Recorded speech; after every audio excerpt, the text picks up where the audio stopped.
Shalom Aleichem. Shalom Aleichem mga kapatid.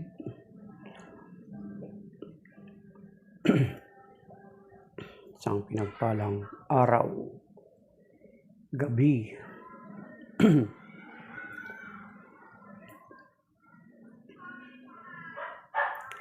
This is my series of Preaching in the Wilderness series.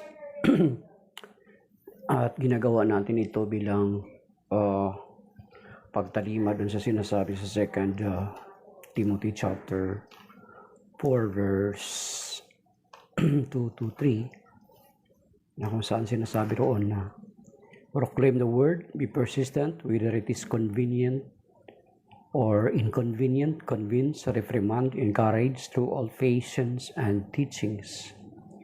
Because the reason, for the time will come, verse 3, for the time will come when people will not tolerate sound doctrine, but following their own desires and insatiable curiosity will accumulate teachers. And then verse 4, and will stop listening to the truth and will be diverted to myths. So that is why we are continuously doing this Preaching in the Wilderness series, whether convenient or inconvenient, and may makinig man o walang makinig, tuloy lang, sapagkat yan sinasabi niya, kaya nga sinasabi ko na Preaching in the Wilderness series. So our Catholic Daily Gospel reading, ito'y gagawin ko ngayon kasi bukas maybe I am busy, so hindi ko magawa bukas.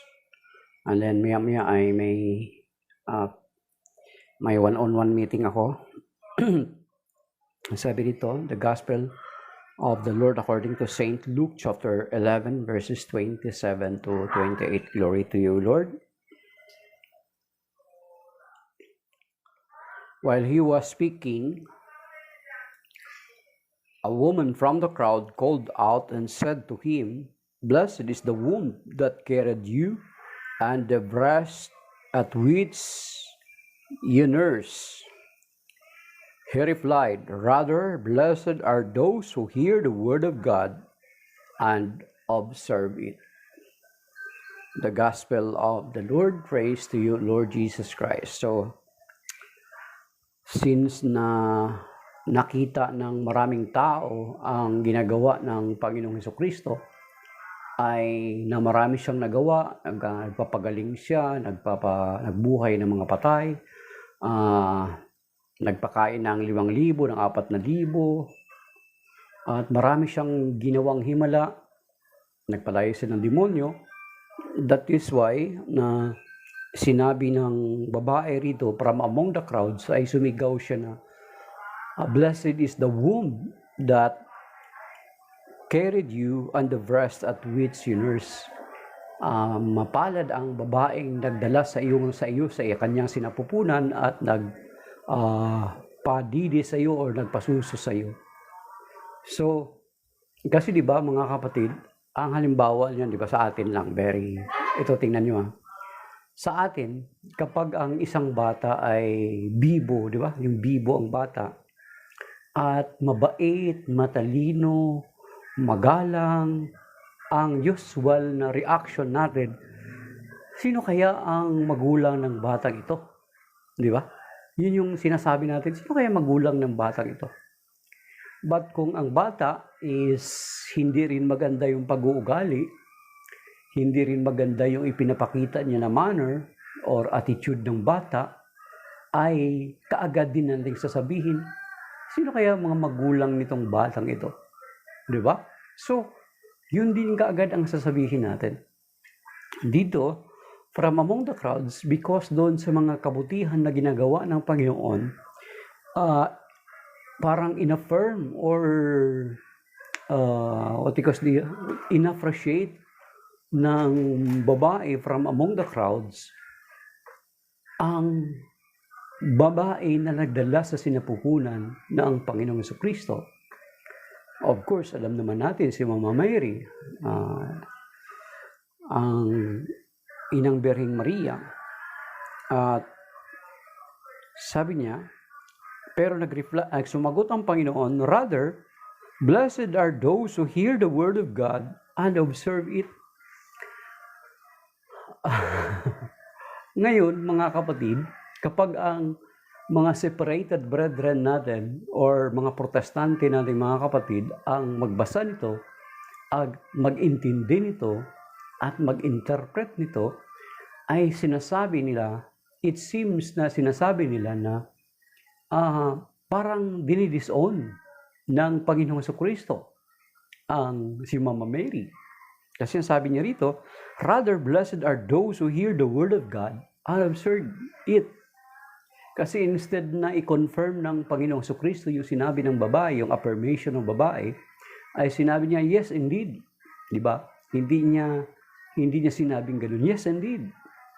Blessed is the woman who carried me in her womb. Di ba?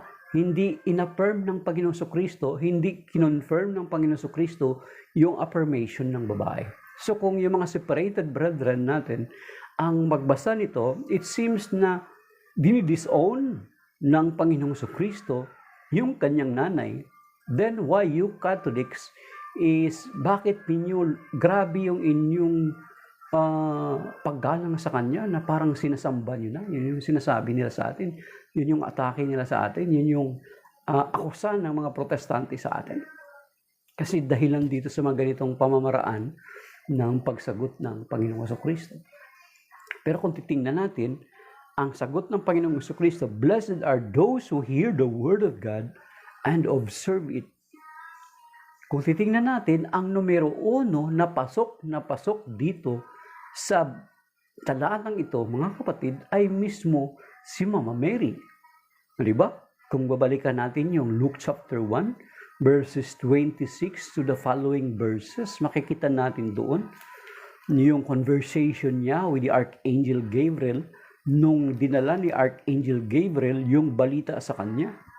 Take note yung word ni Angel Gabriel na sinasabi niya, di ba, yung about blessedness na sinasabi dito, pinag-uusapan, mapalad daw yung mga taong nakikinig ng salita ng Diyos at tumataliman ito. So, ang number 1 at numero 1 na pasok doon sa sinabi ng Panginoong Jesucristo ay mismo si Mama Mary. Bakit? Balikan natin dito sa Luke chapter 1. Sabi niya,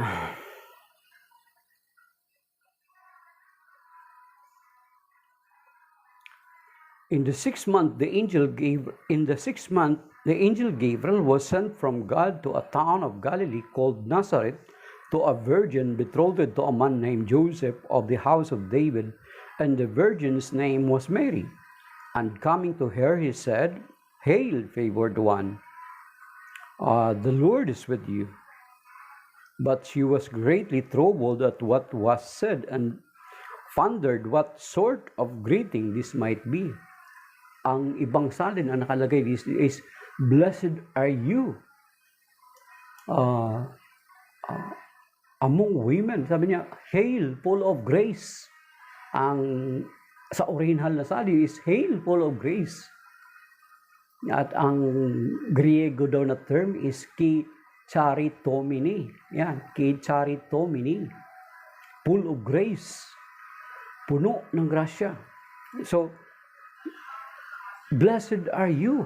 Sabi niya, blessed are you. So, yung greetings pa lang ng Archangel Gabriel, mga kapatid, is not from Archangel Gabriel, but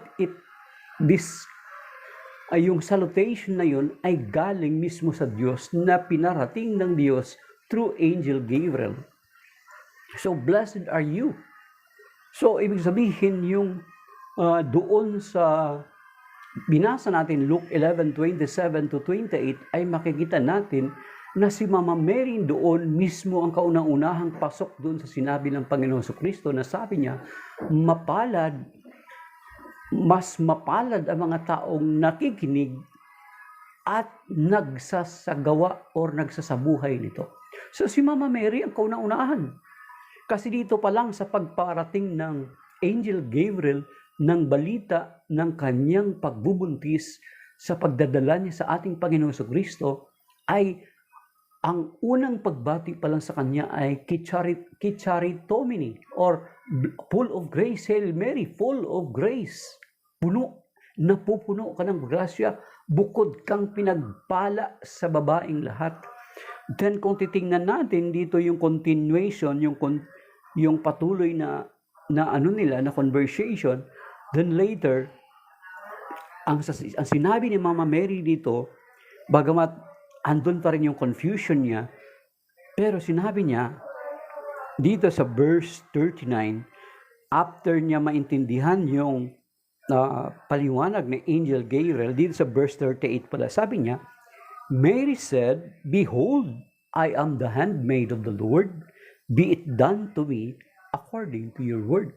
So siya mismo, mga kapatid, ay noong narinig niya ang mabuting balita, ay tumalima siya. Nagpaubaya siya. Yung sabi nga daw na term is yung piyat niya. Behold, I am the handmaid of the Lord, be it done to me according to your word. So nagpaubaya siya sa kalooban ng Diyos, mga kapatid. So siya yung nakinig at siya yung kauna-unahang tumugon at tumupad sa salita ng Diyos na pinarating mismo ng Diyos sa kanya through Angel Gabriel.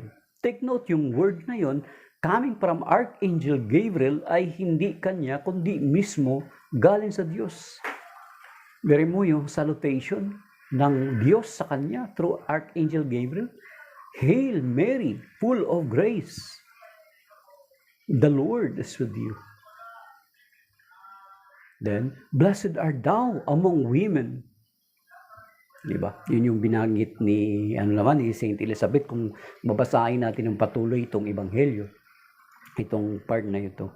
Then, din nga sa verse 38, Mary said, Behold, I am the handmaid of the Lord, be it done to me according to your word. Then, kung itutuloy natin, pagdating doon sa Luke chapter 1, verse 48, doon sa Magnificat niya, sabi niya, From now on, behold, from now on will all ages call me blessed. Or other term, all generation will call me blessed. So you see, yung sinasabi sa Luke 11:27 to 28 na sinasabi ng Panginoon, mapalad ang mga nakikinig ng salita ng Diyos at ang mga nagsasagawa nito. So, ang number one mismo na pasok doon ay si Mama Mary. At hindi yun pagtanggi or pagdeny or pagdidisown ng ating Panginoon Jesucristo sa ating inang si Maria, mga kapatid. Okay. Kaya nga, ang sinasabi rin dito na mismo si Mama Mary talaga ang una-unang nakinig at sumunod, tumalima sa salita ng Diyos na pinarating sa kanya mismo ng Diyos through Archangel Gabriel. You see? Sa atin, nakakarating lang yung salita ng Diyos through the minister of the gospel, mga kaparian natin, mga obispo natin, and through the word of God, through the Bible, kapag nagbabasa tayo.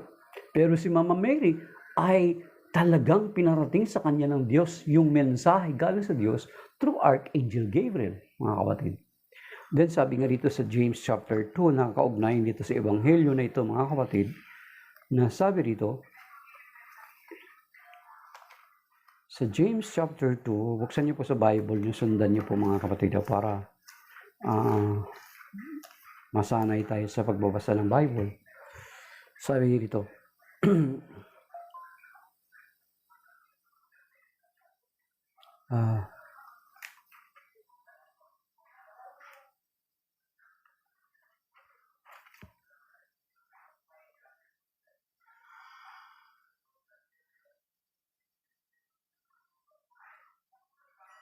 sabi dito sa verse 22, James chapter 1, verse 22 pala. Sabi niya, Be doers of the word and not hearers only, deluding yourselves.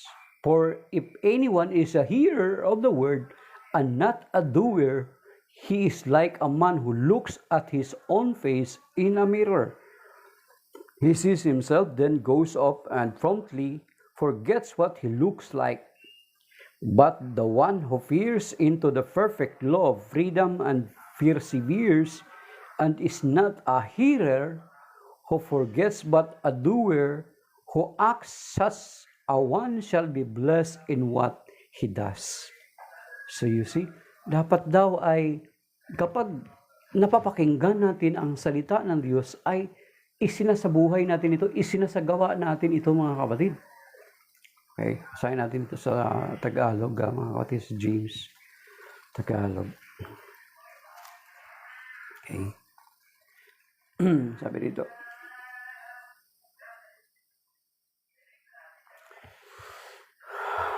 James chapter 1 verse 19 to the following. 19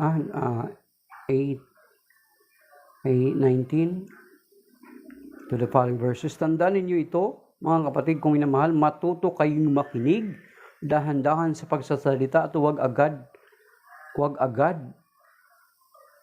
magagalit, sapagkat ang galit ay di nakakatulong sa tao upang maging matuwid sa paningin ng Diyos. Kaya talikdanan ninyo ang inyong maruruming gawa at alisin ninyo masamang asal at buong pagpapakumbabang tanggapin ang salita ng Diyos na natanim sa inyong puso. Ito ang makapagliligtas sa inyo. Verse 22, mamuhay kayo ayon sa salita ng Diyos kung ito'y pinakikinggan lamang ninyo, ngunit hindi isinasagawa, ay dinadaya ninyo ang inyong sarili. Sapagkat ang nakikinig lamang ng salita at hindi nagsasagawa nito ay katulad ng isang taong tumingin sa salamin at umalis matapos makita ang sarili, agad nalilimutan ang kanyang ayos. You see? Mamuhay kayo ayon sa salita ng Diyos kung ito'y pinakikinggan lamang ninyo, ngunit hindi isinasagawa, dinadaya ninyo ang inyong sarili. So, kung nakikinig pala tayo sa salita ng Diyos, then we are not doing it, we are not practicing it, is dinadaya natin ang ating sarili. Paano ba natin paano?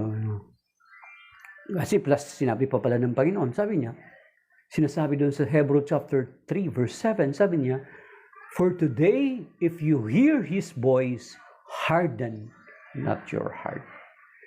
Ngayon, kapag narinig ninyo sa araw na ito ang tinig ng Diyos, ay huwag ninyong patigasin ang inyong mga puso. So, ibig sabihin na kapag narinig natin ang salita ng Diyos, dapat nating itong talimahin. Halimbawa, mga kapatid. Kasi yung sinasabi ng James chapter 1 verse 22 na matuto tayong makinig at magsagawa nito. Kasi kung hindi natin isinasagawa, para lang daw tayong tumingin sa salamin, then after that ay nakakalimutan natin kung ano yung ang ating mukha sa salamin. So, ang halimbawa, mga kapatid, paano natin ma-apply ito? Halimbawa, na yung salita ng Diyos, halimbawa, narinig natin. Nung sinabi ng Panginoon, di ba, actually, every day or every Sunday na attend tayo ng banal na misa, mga kapatid, marinig natin doon, actually, doon sa prayer mismo na binabanggit ng ating mga labi. Di ba? Sabihin ng pare, sabi niya, ngayon, dasalin natin ang panalangin itinuro sa atin ng ating tagapagligtas. Di ba? Ano sinasabi doon? Ama namin, sumasalangit ka, sambahin ang ngalan mo, mapasa amin ang kaharian mo, sundin ang loob mo dito sa lupa para nang sa langit.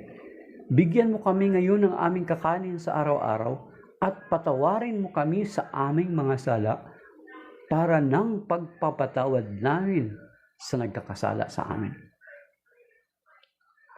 Di ba?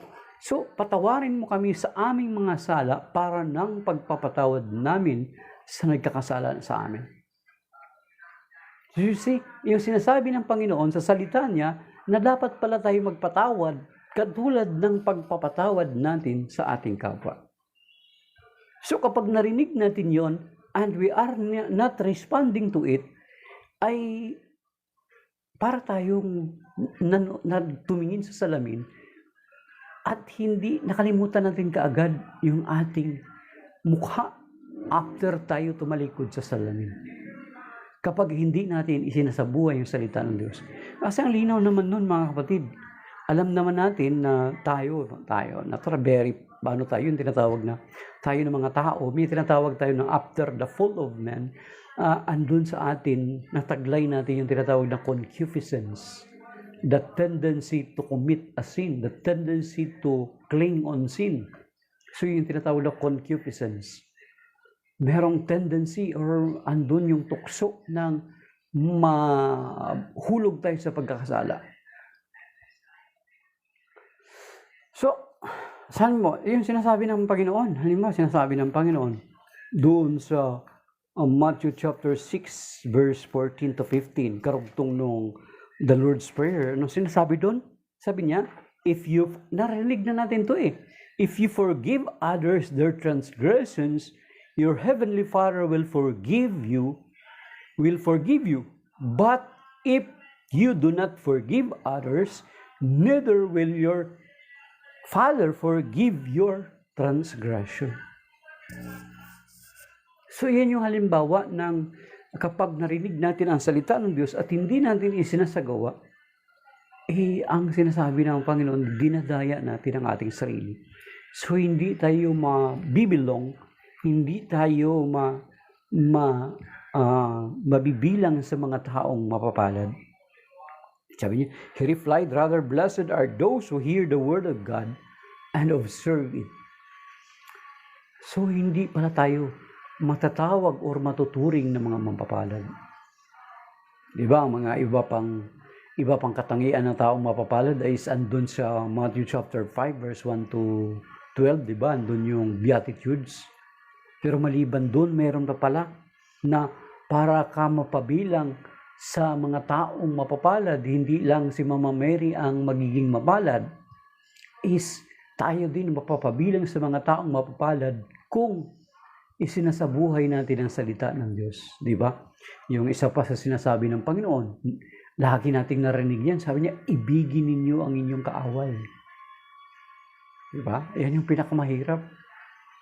So kung hindi natin yan sinasagawa, hindi pa pala tayo matatawag or maituturing na mga pinagpala or mapapalad. You see? So yun mga kapatid, yun yung halimbawa ng sinasabi ng Panginoon na mapalad ang mga nakikinig ng salita ng Diyos at nagsasagawa nito. You see? Okay, isa pa mga kapatid, wala ng Panginoon, wala na yung mga alagad niya na original na nagsalita sa atin. Pero let us remember, I am always connecting it at hindi hindi makapakinig din tayo ng salita ng Diyos through reading the Word of God. Kasi sabi nga ni Cardinal Vidal, yun si Cardinal Vidal yata yung nagsabi niya na every time we read the Word of God, we read the Word of God, we are listening to God. And every time we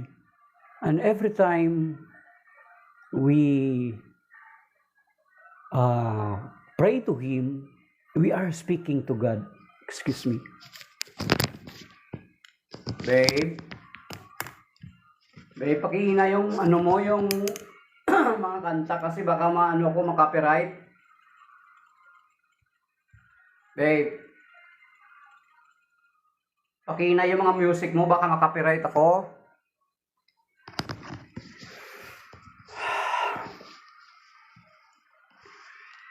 Okay, goodness. Sa baba yun, mga kapatid, ang ingay. So, kapag i-download ko ito mamaya, baka pag i-upload ko sa Facebook, ika-copyright ni Facebook kasi narinig yung mga audio, yung kanta. So mga kapatid, yun yung ibig sabihin, for us na matatawag ng Panginoon na mapalad is makinig pala tayo sa salita ng Diyos. At hindi lamang magtatapos dun sa pakinig, dapat isinasabuhay natin ito. Kasi yung sinasabi ko nga sa inyo, wala na ang Panginoon.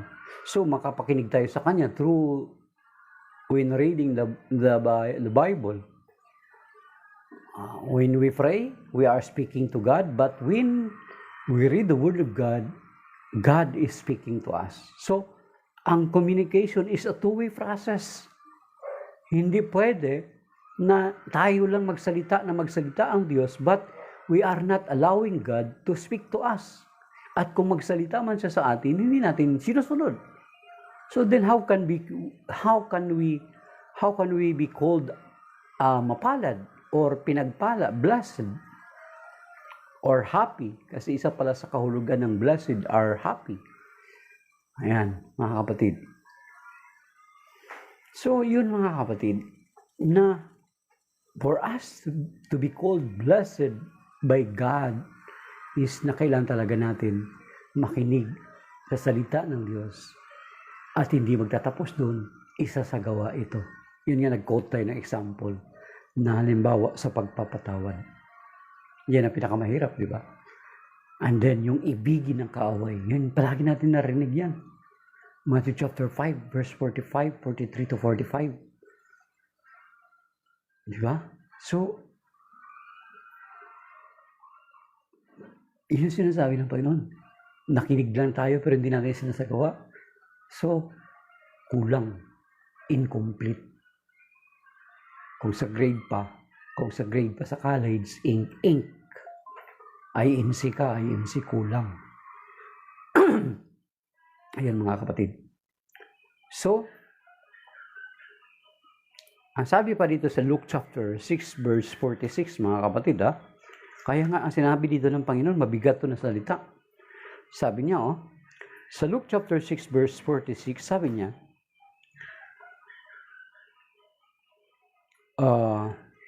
why do you call me Lord, Lord? Take note mga kapatid, para to sa atin lahat. Lahat tayo dito, sigurado, tatamaan dito. Sabi niya, why do you call me Lord, Lord? But do not do what I command. So you see, tinatawag natin siyang Panginoon, Panginoon. Ngunit kung hindi naman natin ginagawa o sinusunod yung kanyang kalooban, anong sense? Anong saysay? Mga kapatid. Di ba? Okay. So, necessity talaga na makinig tayo sa Panginoon. At after nating makinig ay isasagawa natin ito. Isa sa buhay natin ito. Isa sa puso at isa sa buhay.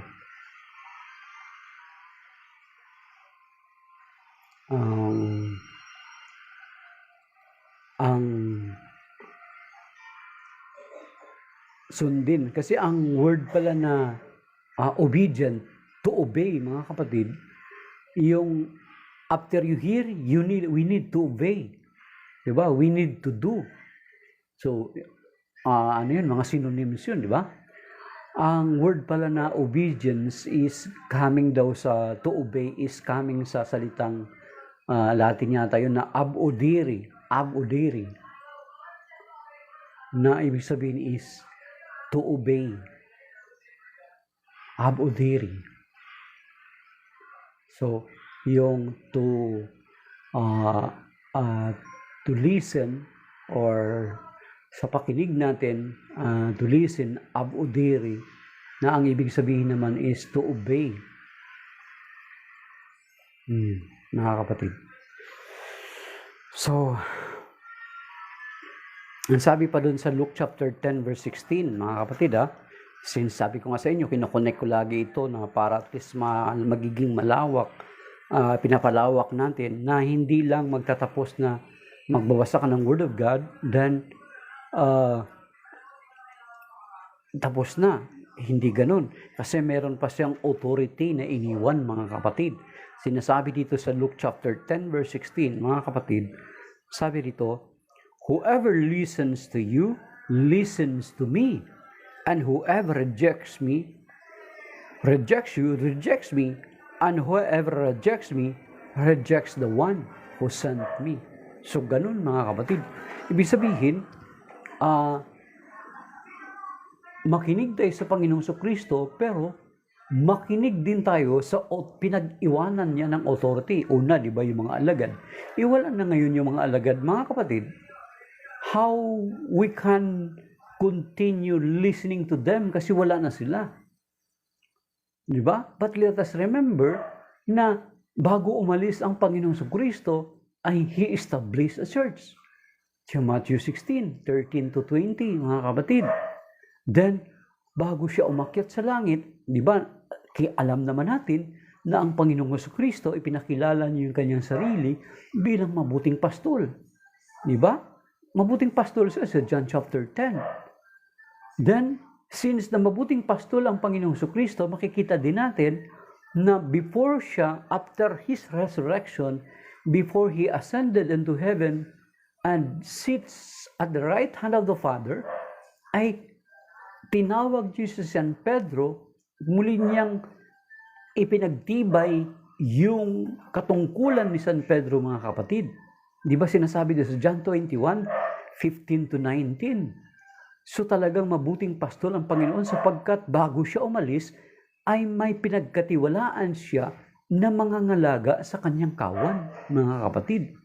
Kaya nga doon sa John 21 verses 15 to 19, makikita natin doon na 3 beses niyang tinanong kay San Pedro kung mahal ba niya ang Panginoon. Then sinagot siya ni San Pedro ng 3 beses din. Pero after sabihin lagi ng Panginoon, sabi niya, pakanin mo ang aking mga tupa, pangalagaan mo ang aking batang mga tupa, pakanin mo ang aking mga tupa. So you see, mabuting pastol ang Panginoong Kristo. Kasi ipinagkatiwala niya bago siya umalis, hindi niya hinayaan na magkawatak-watak ang kanyang kawan, mga kapatid. Diba? It seems related pa rin sa gospel kahapon. So,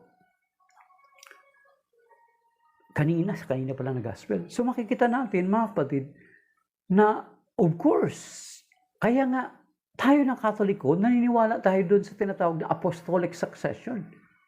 Yung tinatawag na apostolic succession, mga kapatid. Kaya nga sa atin sa Catholic Church, mga kapatid, from St. Peter up to Pope Francis today, is meron na tayong, we have already 266 popes. The rest of our separated brethren, kung halongkatin natin ang kanilang mga kasaysayan, ay hindi nila maiko-connect yung kanilang samahan or kanilang denominasyon sa mga alagad. Pero tayo lang makagagawa noon, mga kapatid. That is why, kung makikita natin, since na si San Pedro, mga kapatid, ay ipinagkatiwala lamang sa kanya ng Panginoon ang kanyang kawan, mga kapatid, di ba sa John chapter 10, verse 16, nakikita din natin doon, na sinabi ng Panginoong Kristo, sabi niya, I have other sheep that is not yet here in this fold, that I need to take care for them also, so that there will be one flock and one shepherd.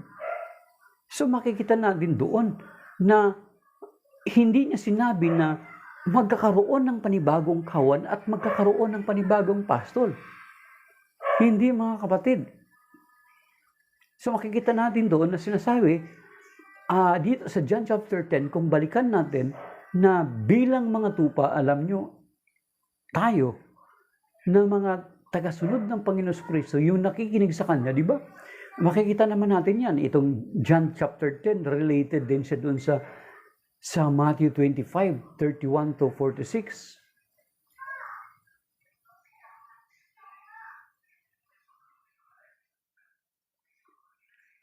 Matthew 25, 31 to 46, mga kapatid, na pagdating ng paghukom ay balang araw, paghiwa-hiwalayin ng Panginoon ang kanyang tupa at ang mga kambing. Ang mga kambing sa kaliwa at ang mga tupa ay nasa kanan. Kasi ang katangian pala mga kapatid ng mga tupa ay nakikinig sa kanyang pastol. Nakikilala niyo yung tinig ng kanyang pastol. Basahin niyo sa John chapter 10, makikita niyo po doon. I will not give the specific verse, pero basahin niyo yung buong John chapter 10. Makikita natin doon na sinasabi niya, ang mga tupa ay nakikinig sa tinig ng kanyang pastol at nakikilala niya ang tinig ng kanyang pastol. So, kapag may katangian ka ng pagiging tupa is makikinig ka pala sa pastol mo. Mga kapatid. Okay? So, yun mga kapatid. So, sa Luke chapter 10 verse 16, may iniwan ang Panginoon na simbahan. That is why, to disobey or to go against the church, the hierarchy of the church is going against the Lord Jesus Christ, mga kapatid. Whether we will accept it or not. Kaya nga, pagdating balang araw dito sa 1 Peter chapter 5 verse 4, pinapakita na sinasabi na ang Panginoong Jesucristo, sabi niya, sa 1 Peter chapter 5 verse 4, sinasabi niya, and when the chief shepherd is revealed, you will receive the unfading crown of glory. So pag sinasabing chief shepherd, ibig sabihin, may mga pastol siya under him. Si San Pedro at yung mga alagad at yung kanyang mga successors. Kaya nga, tayo lang sa Catholic Church may tinatawag na apostolic succession. Meron tayong unbroken link from the apostle up to the current leaders ng ating simbahan ngayon. Tayo lang po yun mga kapatid. Whether you like it or not, whether they like it or not, yung mga separated brethren natin.